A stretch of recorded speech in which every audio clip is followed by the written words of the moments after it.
20 ప్రేమలు, అది నా భగవంతుడు నాకు ఇచ్చినటువంటి అదృష్టం. సో మీ అందరినీ కొంచెం గ్యాప్ తర్వాత బయట కలుసుకోవడం చాలా సంతోషం. షష్ఠి పూర్తి, ఈ అదృష్టం నా ఒక్కడికైనా, ఇంకెవడన్నా యాక్టర్ ఉందా? అమ్మాయి నువ్వు చెప్పు. అసలు కొన్ని 100 సినిమాలు నాకు యాంకరింగ్ చేసావు కదా, ఈ అదృష్టం నా ఒక్కడితే. అదృష్టం ఏంటని అంటావా? వయసుకు తగినట్టు క్యారెక్టర్లు. రాజేంద్ర ప్రసాద్కి షష్ఠి పూర్తి అంటే నిజ జీవితంలో నేను 60 దాటిన తర్వాత తప్పించుకున్నాను. ఎవరైనా నాకు 60 అనుకుంటారని షష్ఠి పూర్తి పెట్టకుండా తప్పించుకున్నాను. మా పిల్లలు చచ్చినట్టు భగవంతుడు నాకు నిజం కదా.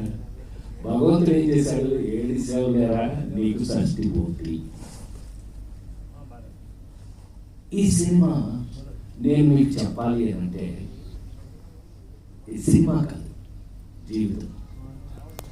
మీరు ఈ సినిమా చూస్తే కొన్ని నా సినిమాల్లో చూసి మెచ్చుకొని మనకి అందరూ కొంచెం నందేవాళ్ళు అన్నీ వచ్చి నన్ను మెచ్చుకొని మీ అందరి ఇళ్లలోనూ ఒక వస్తువు అయిపోయాను నేను. పివి నరసింహారావు అని పాపం ప్రధానిగా చేశారండి ఈ దేశానికి, ఒక తెలుగు ఆయన అనేవాడు, ప్రసాద్ ఎట్లనో తెలిసిన ఇంట్లో కంచం ఉంటుంది, మంచం ఉంటుంది, ప్రసాద్ సినిమా ఉంటుంది. ఆయన ఇష్టం, అది పివి నరసింహారావు గారికి ఇష్టం. ఆయన చెప్పినట్టుగా ఒక ఆనరుడు ఇలాంటి సినిమాలు చేసిన తర్వాత నాకు భగవంతుడు వేసే భిక్షనే అనుకోవాలి. నిజంగా ఈ సినిమా నేను చేసినందుకు నాకు ఎవరో అన్నారు,